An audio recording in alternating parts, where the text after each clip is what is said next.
Quantos estão felizes, digam amém. Amém. Coisa boa saber que você está feliz. Coisa boa mesmo. Deixa eu te falar algumas coisas. Nós estamos encerrando hoje a nossa conferência DNA, é uma conferência anual que nós temos. E dentro dessa conferência nós abordamos os 3 temas que fazem parte dos pilares dessa casa, de sermos um lugar de cura, de sermos um lugar de ensino, de discipulado, de sermos um lugar de paternidade. E Deus realmente tem nos abençoado de uma forma extraordinária. Tudo aquilo que o Senhor tem feito, tudo aquilo que o Senhor tem promovido em nós e nas nossas vidas, tem realmente marcado e feito a diferença no coração de muitas pessoas. Tem marcado e feito a diferença na vida de muitas pessoas. E eu louvo a Deus pelo privilégio que o Senhor nos deu de estarmos trabalhando as questões, né, dos pilares, uma vez por ano. Pastor, por que todo ano ter uma conferência que fala sobre os pilares dessa casa, dessa igreja? Pelo simples fato de que, eu digo isso até, mas por conta dos nossos queridos visitantes, para que você entenda, 95% de todos vocês que estão sentados aqui vieram de outros estados. Tem gente do Maranhão, gente do Pernambuco, né, pastorzão? Gente do Pernambuco, tem gente do Pará, tem gente do Rio de Janeiro, certo? Sempre fazendo bagunça, né? Sempre fazendo, né? Os cariocas, sempre, né? Aí, ó, viu? Sempre, tem os paulistas, tem paranaense, tem matogrossense, tem corintiano. Cara, ninguém se manifesta, que negócio é esse? Rapaz, eu estou sozinho nesse troço aí. Como é que pode? Tem os flamenguistas. Rapaz, tem misericórdia, Jesus. Salva esse povo. Salva esse povo, Jesus. Mas enfim. Então todo ano nós promovemos esta conferência para que aqueles que estão chegando, a exemplo, nos últimos meses, muita gente chegou, e eles sempre leram a respeito desses pilares, de sermos uma casa cura, de discipulado, de paternidade, mas não tinha uma claridade a respeito disso. Isso não estava muito claro ainda dentro deles, do que seria isso. Então, todo ano, mais ou menos pelo mês de agosto, nós então trazemos pastores amados, queridos, amigos nossos, para estarem ministrando, e gente, é sempre algo novo, é sempre algo extraordinário que o Senhor tem promovido no meio de nós. E não foi diferente nessa conferência, que começou na sexta-feira. E quem estava conosco aqui desde sexta-feira? Glória a Deus, amém. 3 noites de casa cheia, 3 noites assim, meu Deus, 3 não, 2, né? A terceira seria hoje, né? Que está igual às noites anteriores. Agora vamos lá comigo, né? Que noites que nós vivemos, sim ou não? Sim. Meu Deus, pastor Michel, né? Pastor Michel, lá de Florianópolis, da Mais de Cristo, ele jogou todo mundo para cima aqui no sábado, e uma palavra, sexta, desculpa, né? Meu Deus, uma palavra assim inspiradora, uma palavra redentora, uma palavra renovadora. Vocês lembram, né? Ele falou sobre o vinho, ele falou sobre o azeite, uma palavra que, sabe, nos encheu. E depois a movimentação do Espírito no final do culto, gente sendo tocada, enfim, foi algo espetacular. O Senhor foi muito, muito bom e generoso conosco. Ontem tivemos o contrário do pastor Michel, tivemos aí o pastor Bruno, elétrico, ligado no 320, certo? Meu Deus, naquilo que o pastor Michel sexta nos jogou para o alto, ontem o pastor Bruno veio e emendou com os 2 pés e fez um golaço, né? Um menino de um lado para outro, ministrando uma palavra poderosa a respeito do discipulado, das nuances do discipulado, do que não é discipulado e do que verdadeiramente é discipulado.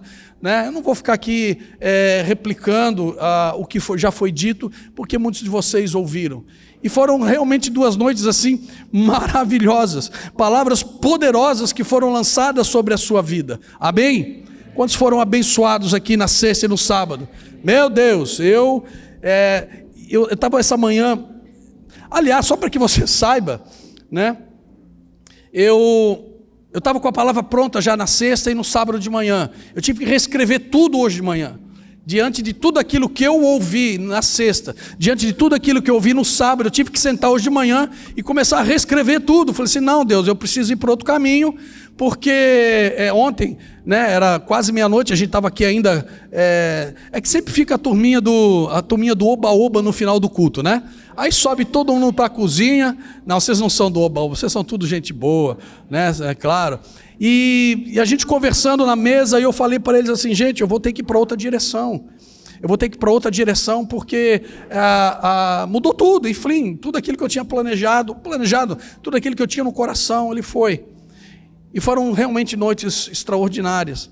Sabe, queridos, ainda que essa conferência ela seja anual, ou seja, todos os anos nós temos produzido essa conferência, todas as vezes que nós a fazemos, ela vem sempre para nos trazer alinhamento de coração, sempre. Os temas são sempre os mesmos, falarmos sobre uma casa de cura, discipulado e paternidade, mas todas as vezes que elas são ministradas, os mesmos temas, o Senhor vem sempre com uma palavra nova, o Senhor vem sempre com uma direção nova, o Senhor vem sempre com uma palavra rema para os nossos corações, sempre.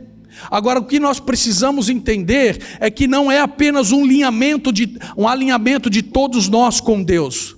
Não é apenas um alinhamento de todos nós com o Eterno, dentro daquilo que Ele nos tem como propósito, dentro daquilo que Ele nos tem para nós estarmos desenvolvendo ao longo da nossa caminhada, porque Deus nos levantou para um trabalho, para um serviço dentro do reino de uma forma muito específica. Não é apenas um alinhamento de todos nós com Deus, com os seus propósitos, mas também é um alinhamento do meu coração com o seu coração, do seu coração com a pessoa que está sentada ao seu lado, um alinhamento de corações, amém? Porque se não for dessa forma, não há um propósito a ser alcançado. Se não houver alinhamento de corações, nós não chegamos a lugar nenhum. Aliás, nós precisamos sempre lembrar que a Bíblia sempre estará nos falando a respeito da unidade. Jesus falou da unidade, eu e o Pai somos um, eu oro para que todos eles sejam um. Paulo vai falar de unidade, alinhamento de coração. Então, sabe, queridos, não tem como nós vivermos, ou melhor, deixa eu colocar isso dentro do verbo, do tempo verbal correto. Não tem como viver o que nós vivemos na sexta, não tem como nós vivermos o que nós vivemos ontem no sábado, e não sermos o mínimo possível tocado na nossa alma, no nosso espírito, que não produza um mínimo de transformação. Não tem, porque de alguma forma nós fomos tocados, de alguma forma o céu nos tocou, de alguma forma o Espírito nos tocou, de alguma forma o céu, ele tocou a eternidade que há dentro de nós e despertou algo, ainda que seja mínimo. Isso aconteceu, amém? Amém, porque aconteceu sim, aconteceu, o mínimo que tenha sido, aconteceu. Deixa eu falar uma coisa para vocês, Jesus é bom demais. Quantos creem que Jesus é bom? Você pode dizer, Jesus é bom? Jesus é bom demais, Ele é bom demais. E o nosso Pai, Ele foi perfeito em tudo aquilo que Ele promoveu nessas 2 noites e já está promovendo hoje. Quantos creem assim? Eu não quero ser, rapaz, é que se eu falar vão dizer que eu estou copiando o Bruno, né? Mas não estou copiando o pastor Bruno de ontem, mas tem uma graça aqui em cima. Eu estou me contendo, porque senão não chego no final dessa palavra. Eu estou me segurando, porque senão não vou chegar no final. E eu sei do que eu estou falando. O que o Deus nos promoveu nas noites anteriores e nesta noite, está promovendo nesta noite algo extraordinário para a sua vida. Para a sua vida. Deixa eu falar uma coisa para você, igreja. Eu lancei um desafio, na verdade foi uma convocação para todos os pastores, obreiros e líderes dessa casa. Nós estivemos orando e jejuando durante 14 dias por essa conferência. Nós estivemos orando e jejuando 14 dias para que você fosse tocado de alguma forma. Nós oramos, jejuamos por você, todos os pastores, obreiros e líderes. 14 dias orando e jejuando pela sua família, pela sua vida, pelo seu coração. um dos propósitos da nossa oração e do nosso tempo de jejum foi para que o Senhor cercasse vocês com cuidado, estivesse guardando o coração de vocês, que nada atrapalhasse o estar aqui para receber tudo aquilo que o Senhor tem para você. Foram 14 dias de jejum e oração pela sua vida. Então tudo aquilo que você viveu desde sexta-feira, está e vai viver ainda essa noite, é também fruto de muita oração e muito jejum, de um grupo enorme de pastores, obreiros e líderes dessa casa. Você pode dizer glória a Deus por isso? Porque isso aconteceu. Isso aconteceu. Quantos lembram na sexta-feira que eu falei que no final, quando eu fui encerrar o culto, que eu estava com uma impressão muito forte no meu espírito? Lembram? Gente, eu estou com uma impressão muito forte no meu espírito, que eu vou esperar pela palavra do pastor Bruno amanhã, isso era na sexta-feira, e se isso se confirmar, eu falo para vocês o que foi essa impressão, fechando com a palavra de hoje. Lembram disso? Talvez você esteja esperando algo extraordinário, uma revelação. Não tem nada disso. É a coisa mais simples do mundo, mas foi uma impressão de uma forma tão forte no meu coração, que quando ontem encerrou a palavra, assim, yes, é isso mesmo, Jesus, muito obrigado. O que foi ela, pastor? Ora, nós temos 3 noites, sexta, sábado e domingo, 3. Nós temos 3 colunas. Pai, nós temos 3 colunas: casa de cura, discipulado e paternidade. Nós temos um Deus que é trino, Deus Pai, Filho e Espírito Santo. Ora, na sexta-feira, a ênfase do pastor Michel, aonde foi? No Espírito Santo. Quando nós ouvimos a palavra ontem do pastor Bruno, qual foi a ênfase dele? A forma de Jesus discipular, quando ele usa o texto de Mateus, quando ele vai até a coletoria e chama Mateus para segui-lo, ou seja, o padrão de Jesus na sua forma de fazer discípulos.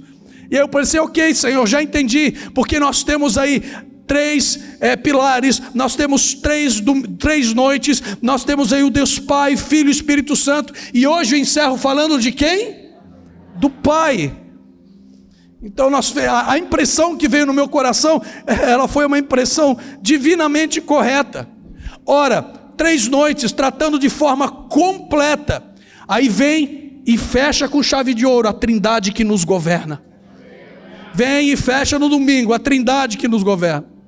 Ora, hoje falando sobre paternidade, nós temos novamente uma tríade, nós temos novamente 3 situações, nós temos novamente uma tríade que, de novo, o 3 está aparecendo aí, porque não tem como nós falarmos de paternidade, sem nós entendermos que a paternidade, ela é exercida em três níveis, de 3 formas: a paternidade biológica, a paternidade divina, aquela que vem da parte de Deus, e a paternidade espiritual. Ora, não tem como nós pensarmos em paternidade sem nós entendermos ela dessas 3 maneiras. Quantos papais nós temos aqui, homens? Quantos pais nós temos aqui? Ok, então nós estamos também falando com você.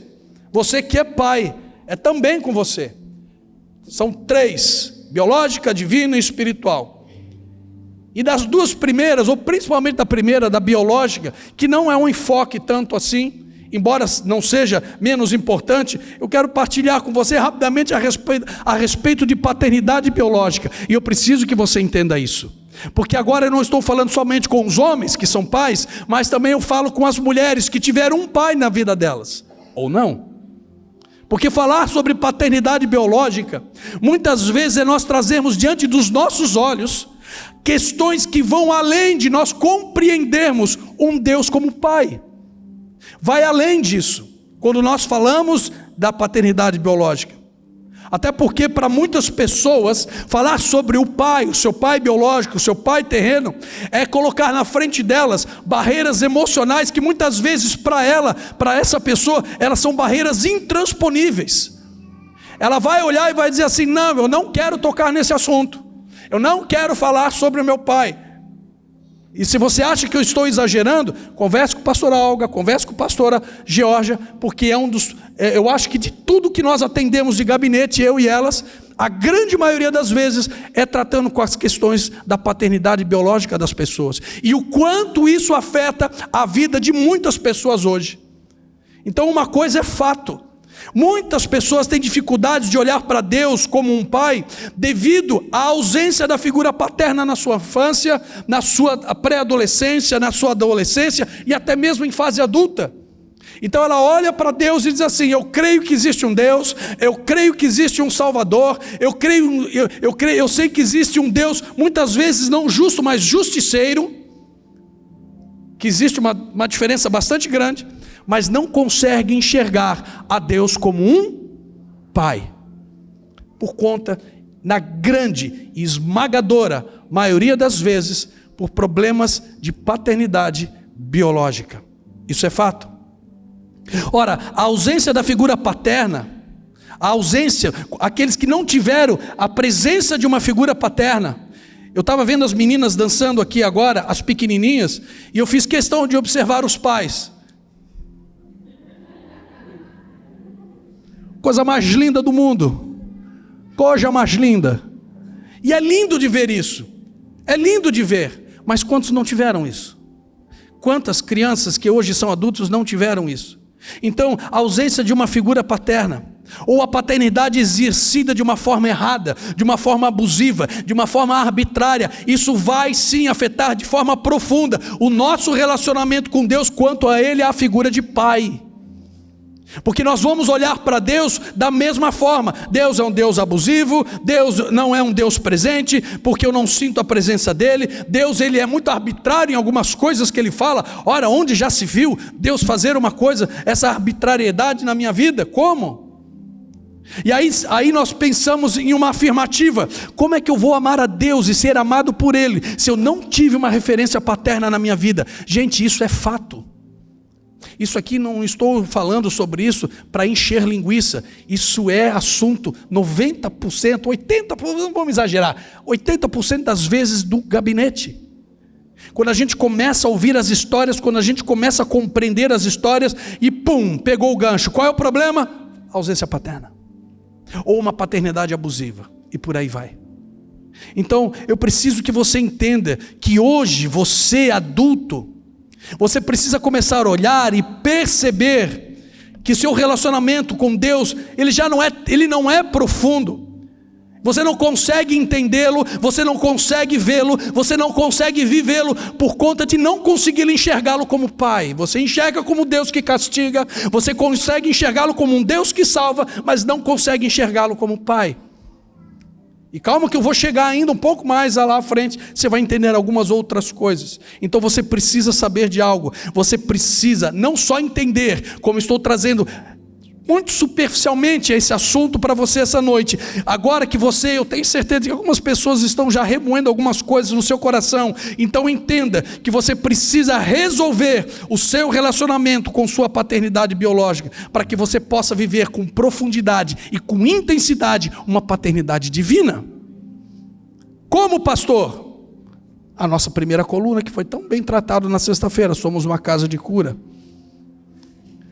Sabe por que eu lhe digo isso? Porque histórias paternas não resolvidas influenciarão no seu relacionamento com um Deus Pai. E sabe qual é o pior disso? Isso vai deixar um legado para os seus filhos. Como não, sabe aquela, dizem, tem um ditado que diz, né? Bobiça, como é que é? Coisa ruim pouca é bobagem, alguma coisa assim. Ou nada está tão ruim que não possa piorar. Vai deixar um legado para os seus filhos. Mas ok, falando de paternidade biológica superficialmente, rapidamente, para que você entenda a construção que eu estou fazendo. Aí nós vamos então para a paternidade espiritual, certo? Que é outra coisa bastante, como é que eu posso dizer para você? Muitas pessoas não conseguem compreender da forma correta a paternidade espiritual. Arthur, coloca para mim 1 Coríntios capítulo 4, verso 15, quando o apóstolo Paulo diz assim: pois ainda que vocês tivessem 10.000 mestres em Cristo, vocês não têm muitos pais. Pois eu me tornei seu pai espiritual em Cristo Jesus, por meio das boas novas que eu lhe anunciei. Aqui Paulo está falando para a igreja de Corinto. Só que lá em Tito, capítulo 1, verso 4, o apóstolo Paulo diz assim, falando da carta a Tito, meu verdadeiro filho em nossa fé comum.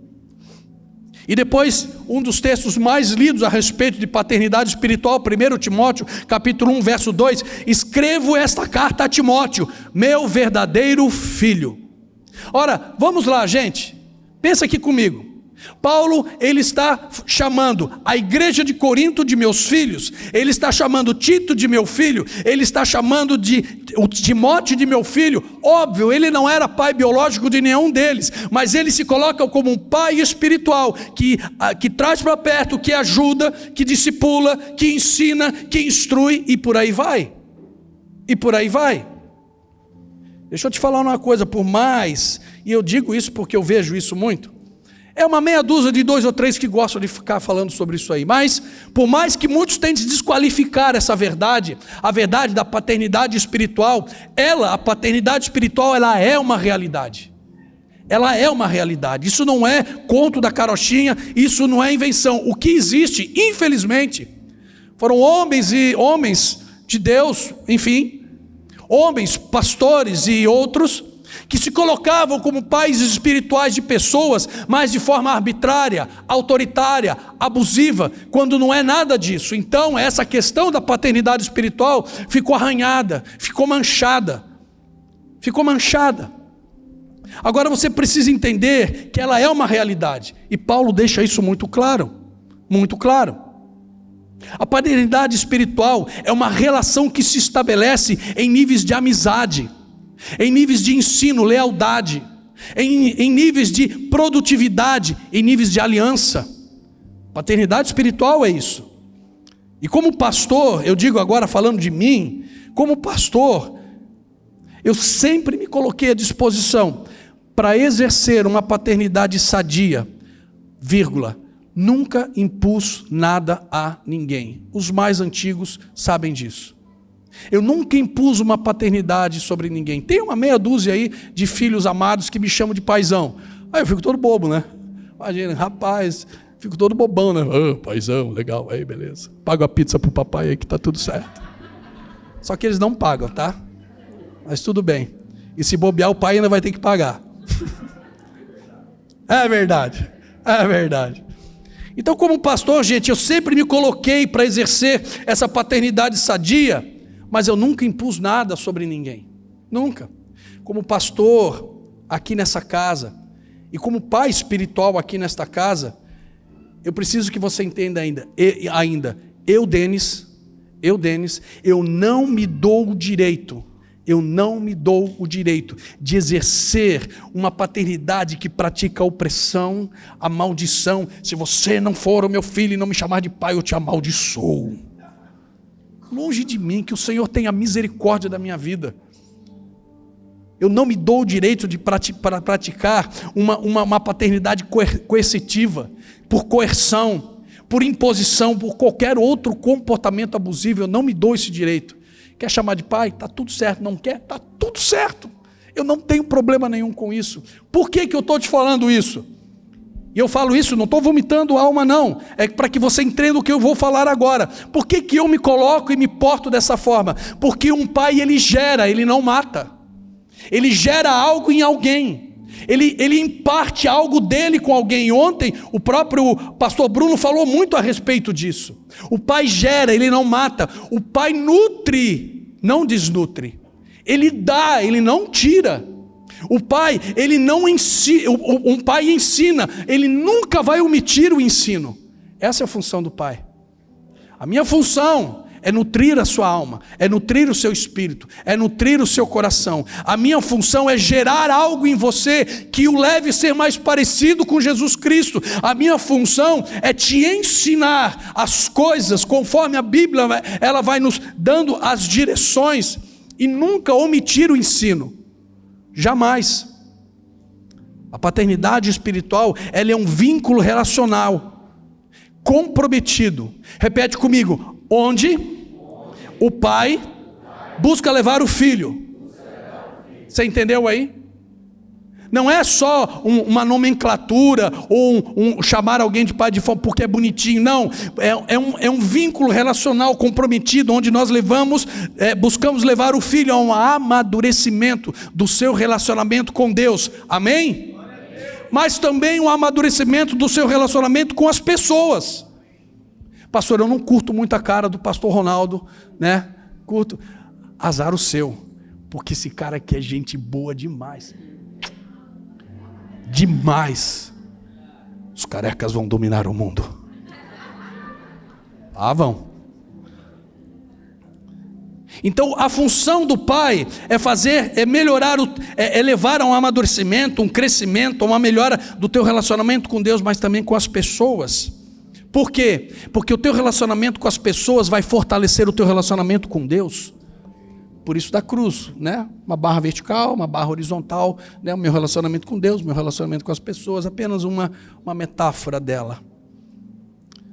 E quando nós olhamos essa questão da paternidade espiritual, eu vou trazer para você o entendimento de que toda figura paterna, quer seja biológica, Deus já opera isso assim conosco. A paternidade de Deus, ela já se faz assim conosco. Mas a figura paterna, quer seja do pai biológico, mas principalmente, e não principalmente, mas no mesmo nível, um pai espiritual, é promover 4 níveis de cuidado na vida de um filho. Repete comigo, 4 níveis de cuidado. Quais são eles, pastor? Primeiro nível de cuidado de uma paternidade sadia, espiritual sadia, é promover na vida do seu filho proteção. Proteção. Sabe? Como é que eu protejo os meus filhos, os filhos da casa? Em oração. Como é que eu protejo os filhos dessa casa? Com cuidado. Como é que eu protejo os filhos dessa casa? Com orientações. E principalmente, muitas vezes, deles próprios. Muitas vezes eu tenho que chegar para um filho e dizer assim, cara, eu preciso... Isso já aconteceu algumas vezes, várias vezes. De chegar para a pessoa e dizer assim, filho, filha, eu preciso proteger você de você mesmo, porque senão vai dar B.O. Rapaz, depois para corrigir esse negócio vai ser ruim. Obrigado, pastor. É a função de toda uma figura paterna. Nesse primeiro nível de cuidado, proteção. Amém? Amém. Segundo nível de cuidado de um pai espiritual com o seu filho espiritual. Repete comigo, provisão. Essa é a segundo nível de cuidado que eu preciso ter com vocês. O que inclui dentro dessa provisão? Sustento espiritual. A palavra, o aconselhamento, sustento espiritual. Quando eu ministro o coração, quando a gente senta para conversar, pastor, eu estou com dúvida aqui, pastor, me ajuda aqui, esse sustento espiritual. Mas muitas vezes também o sustento emocional. Pastor, ela não me ama mais. A gente chega, abraça, chora junto, e vamos junto, meu irmão, vamos para cima. Sustento emocional. Agora não só o emocional e o espiritual, sustento material. Porque um pai espiritual muitas vezes vai botar a mão no bolso para prover sobre o seu filho espiritual. Porque muitos pais biológicos fazem isso. Por que um pai espiritual não faria? Eu, como pai espiritual de muitos, jamais eu vou olhar alguém usando um tênis todo rasgadão e vou deixar de fazer alguma coisa. E alguns aqui sabem disso. Eu dou camisa, eu dou blusa, eu dou tênis, eu dou não sei o que. Eu sempre estou dando. E às vezes eu estou até também, cara, deixa eu te fazer uma semente na tua vida, está aqui, em dinheiro mesmo. Então não adianta eu só me preocupar com o sustento espiritual e emocional. Poxa, eu estou vendo um irmão meu, um filho meu passando frio. Só um exemplo rapidinho. Ontem à noite, na finaleira de tudo, estava todo mundo limpando lá fora. Tinha uma filha aqui da casa.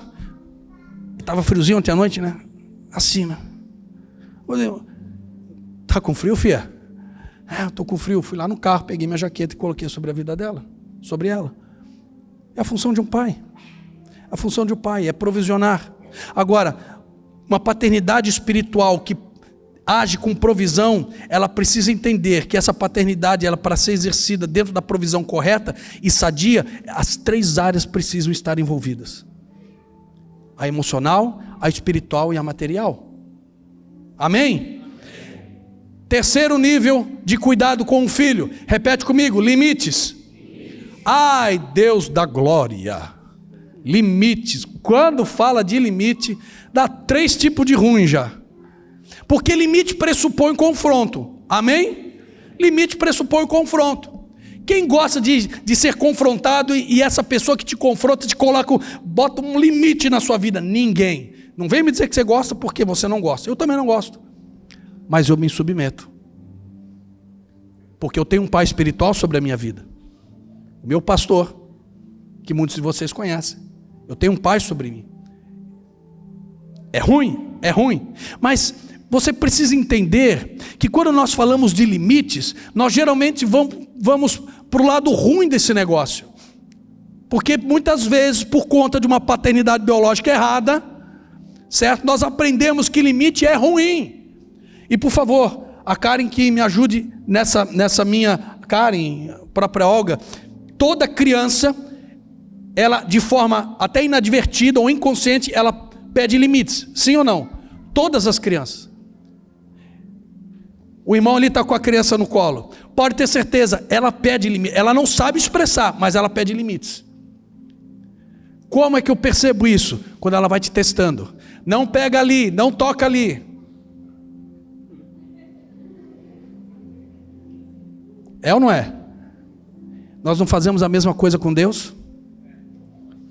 Nós não nos comportamos da mesma forma com Deus?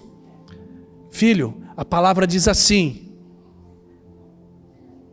como se ele não estivesse vendo, como se ele não estivesse percebendo. Então nós precisamos entender que esse quarto nível de cuidado com um filho espiritual, é preciso entender que dentro dessa questão da paternidade, um pai não proíbe, um pai guarda. Se você olhar para essa palavra como uma lista de proibições, você está enganado. Porque isso aqui não é uma listagem de coisas proibidas. Isso aqui é uma listagem de coisas que vão guardar o seu coração.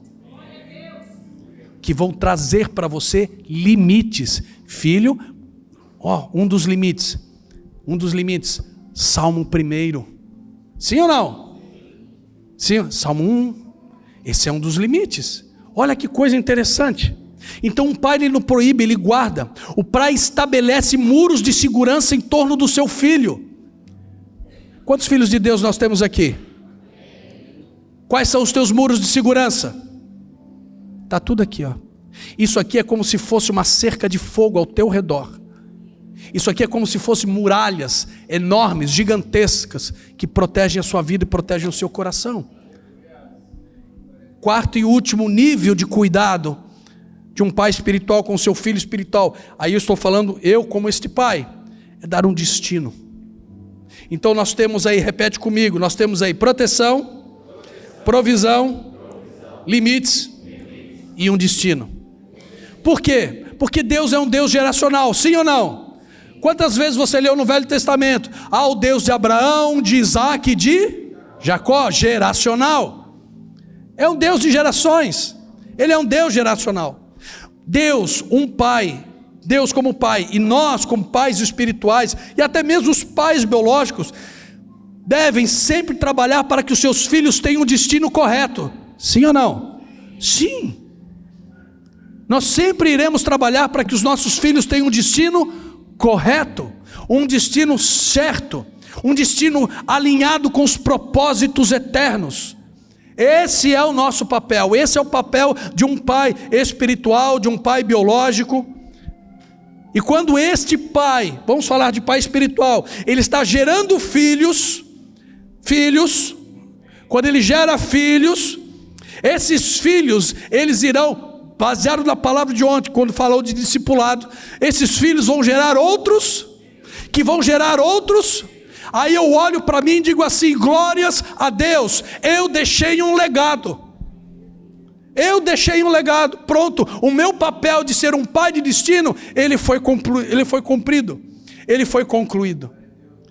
E quando eu falo em destino, repete assim comigo, dar destino, é dar continuidade, naquilo que Deus já gerou em mim. Eu dar destino para vocês é simplesmente eu dar continuidade de tudo aquilo que o Senhor já tem gerado dentro de mim. Agora tem um detalhe nessa questão, não sei porque não pensei nisso antes, mas enfim. Só não aceitamos o destino que um pai espiritual nos dá, se nós não quisermos, ou por desobediência, ou por rebeldia. Ou porque simplesmente, não, eu não quero, tudo bem, está tudo certo, sinta-se à vontade. Está tudo certo. Então nós já pincelamos sobre a paternidade biológica. Ficou claro a paternidade espiritual para vocês? Amém? Agora vamos falar sobre aquilo que fechou a impressão no meu coração na sexta-feira, sobre a paternidade celestial.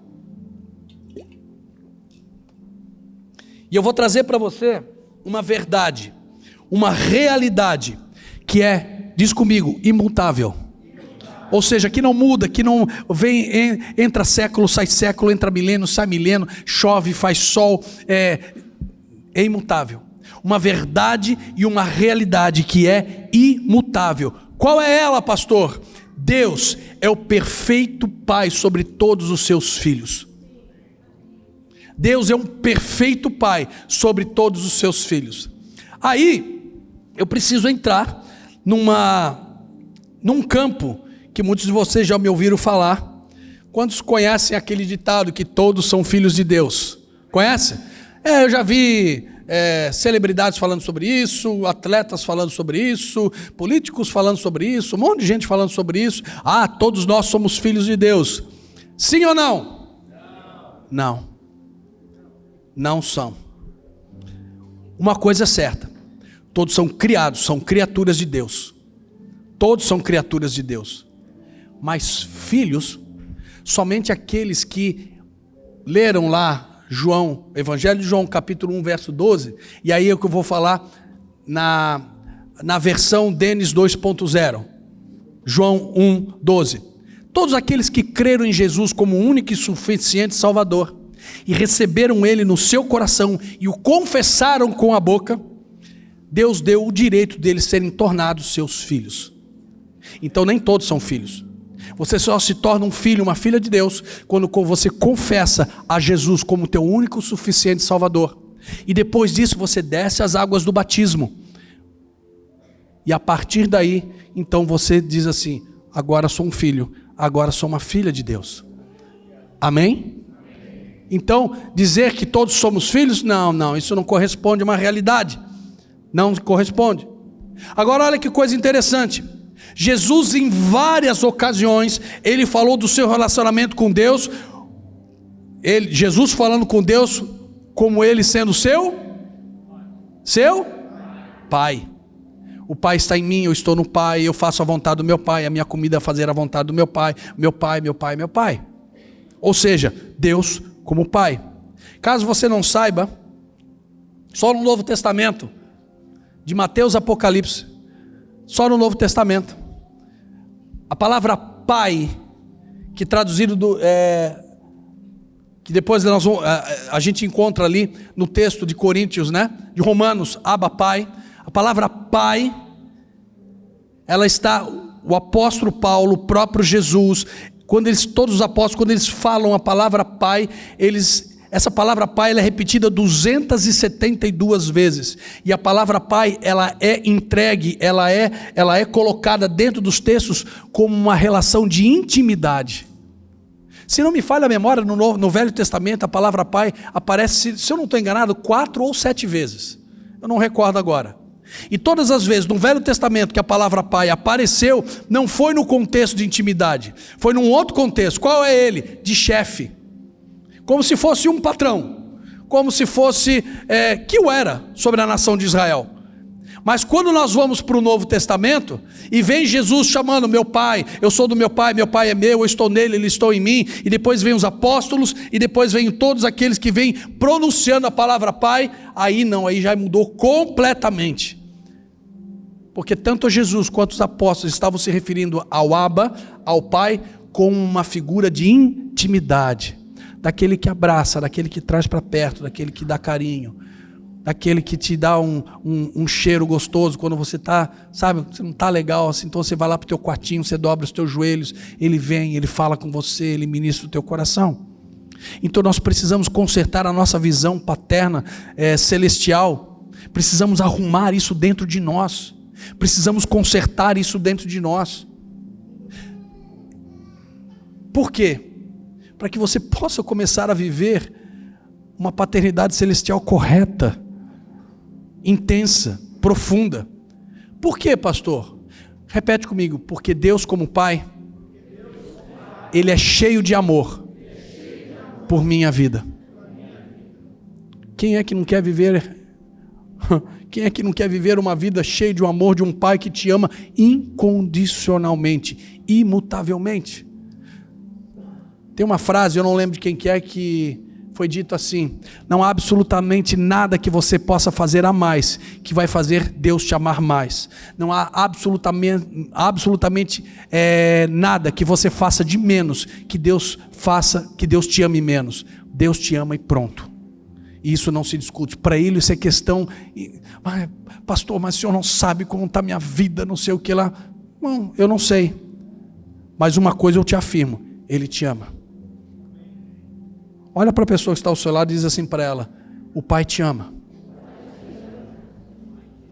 Te ama. Te ama. O Pai te ama. O Pai, esse Pai celestial que a Bíblia nos apresenta, Ele nada mais é que perfeito. Como assim, pastor? Por quê? Porque Ele ama perfeitamente, Ele cuida perfeitamente e Ele protege perfeitamente. Tudo que Ele faz em relação à sua vida é perfeito. Sabe por que você não sente essa perfeição? Porque é uma ruptura no teu relacionamento com Ele em relação a Ele ser seu Pai. E uma vez que você conserta isso, você começa a desfrutar dessa perfeição de cuidado, dessa perfeição de proteção, dessa perfeição de proteção, de cuidado, de amor.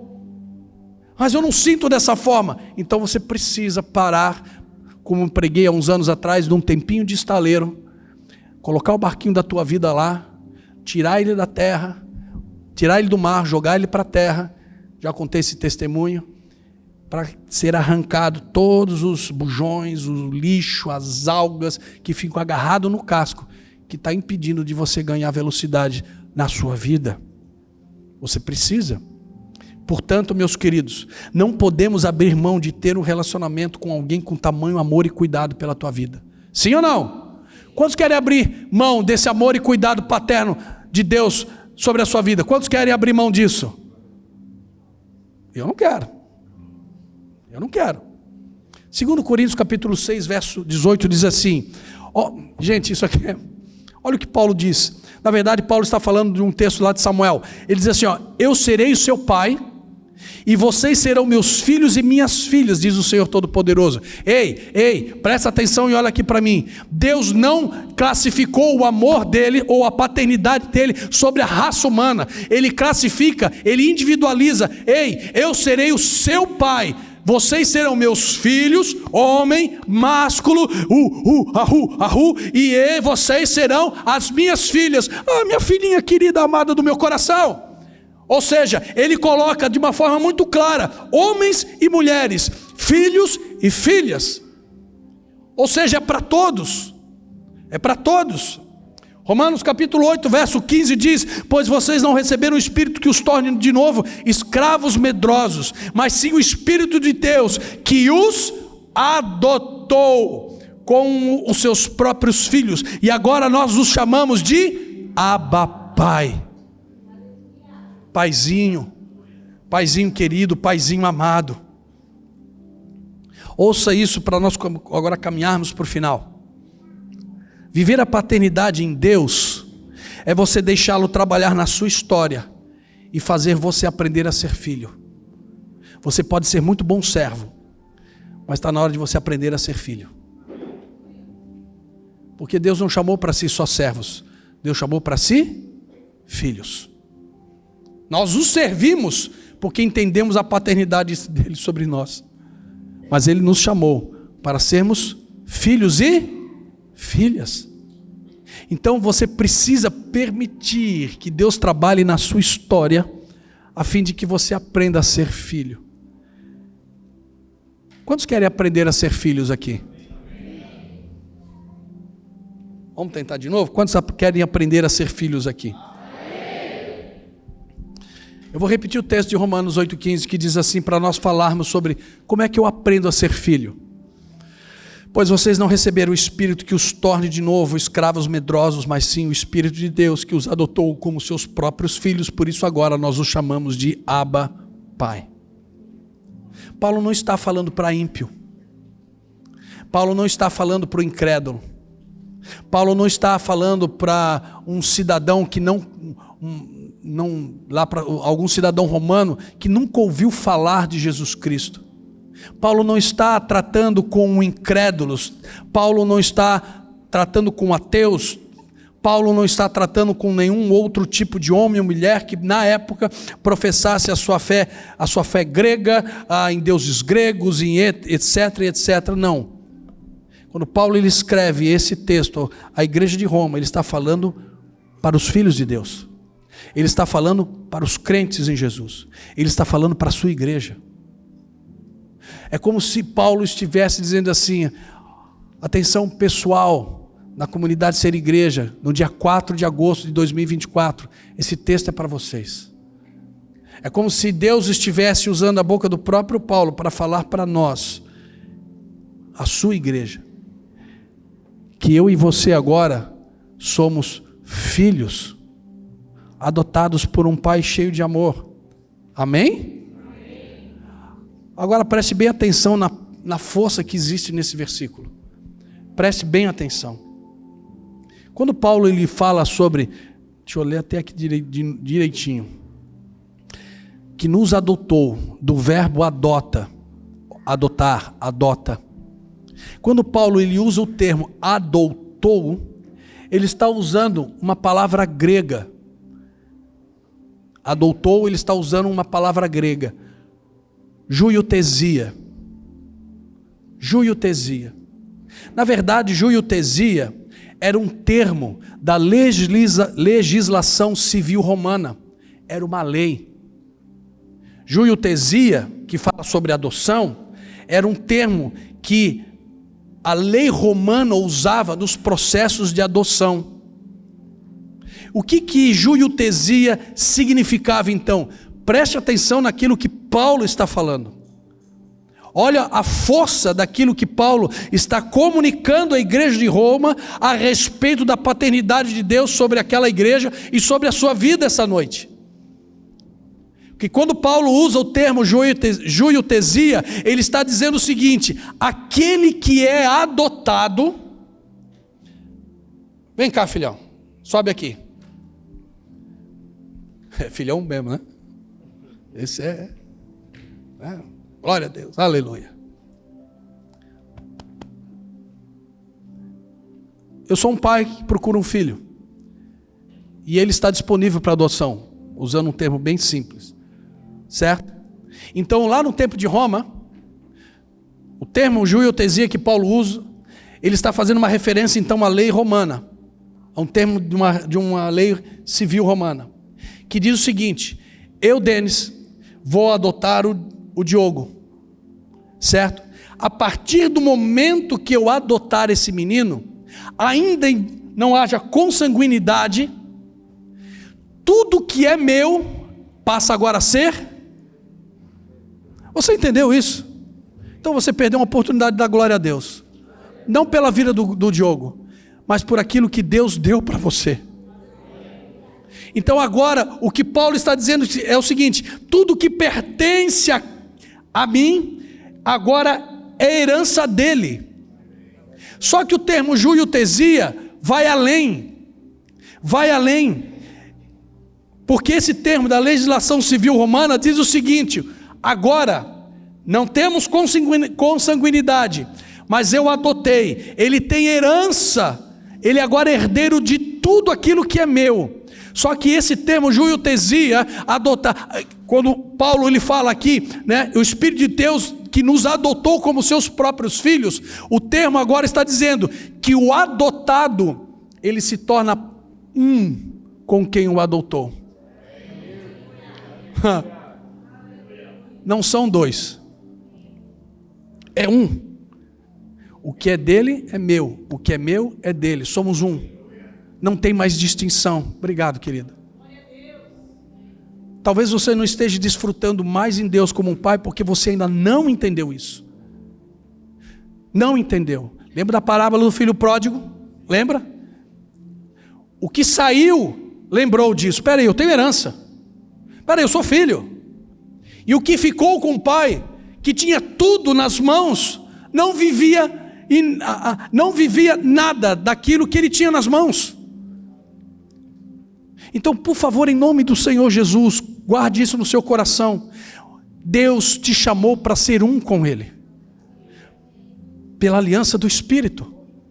Você está nele e Ele está em você. O próprio Senhor Jesus diz isso lá em João capítulo 17. O próprio Senhor Jesus fala isso.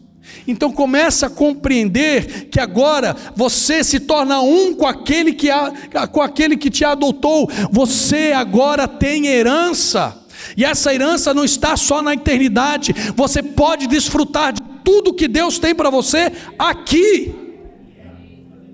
Então, em nome do Senhor Jesus, não viva mais como órfão. Não viva mais como órfão. Aí eu vou lembrar daquela canção, né? Não sou mais órfão, né? Não viva mais como órfão. Repete comigo: eu sou filho.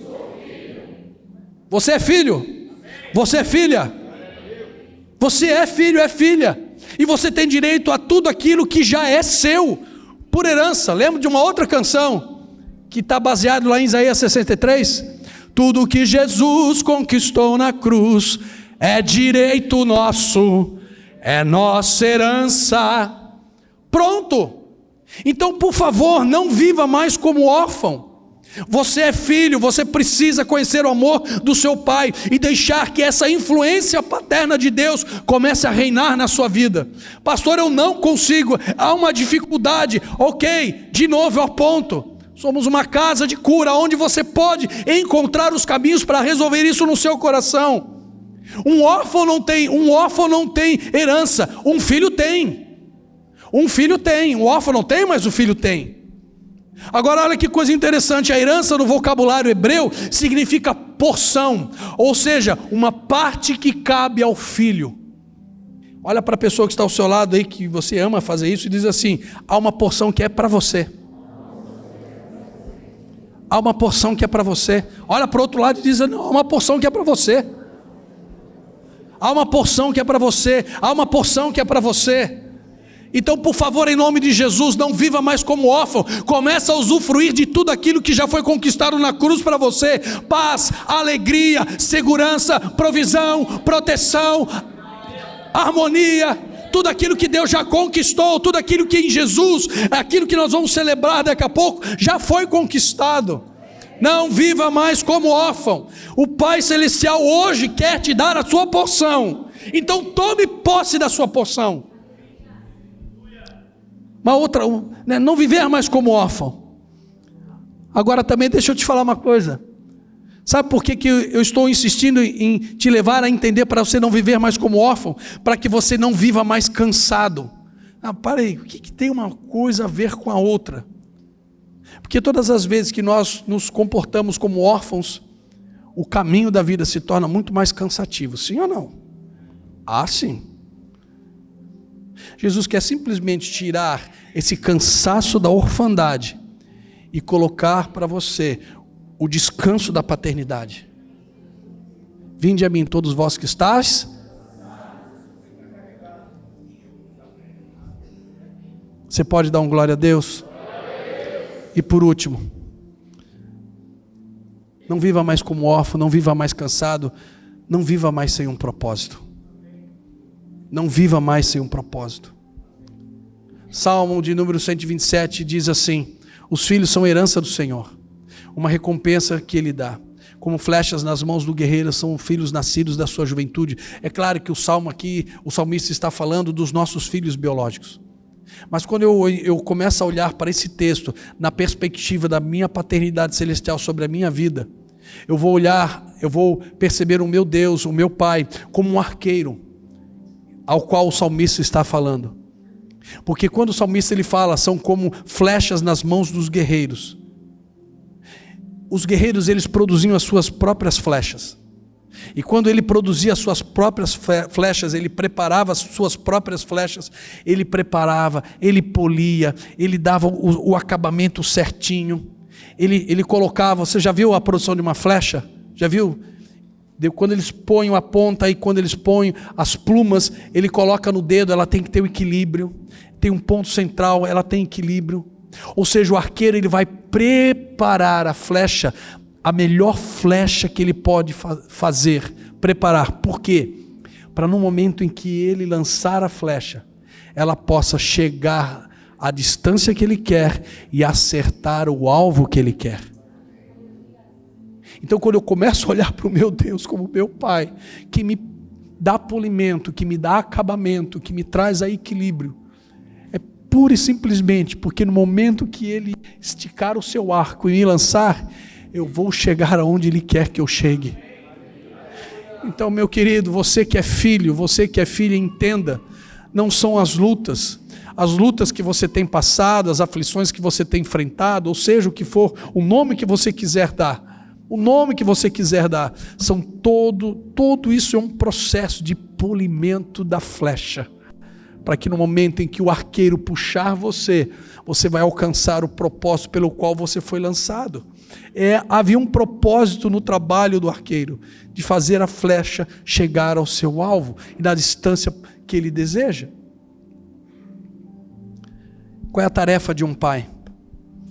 Qual é a tarefa do nosso Pai Celestial? Nos preparar, nos forjar e nos ensinar a sermos filhos. Como é que eu vou cumprir o meu papel no corpo? Como é que você vai cumprir o seu papel no corpo, se você não sabe se movimentar como filho? Como é que você vai cumprir o teu propósito no reino, se você se movimenta como um órfão? Porque o órfão sempre vai achar que todos lhe devem alguma coisa. Guarde isso. O órfão sempre vai achar que todos são devedores dele. Quando eu tenho um comportamento de filho, eu tenho a certeza de que tudo que meu pai tem já é meu.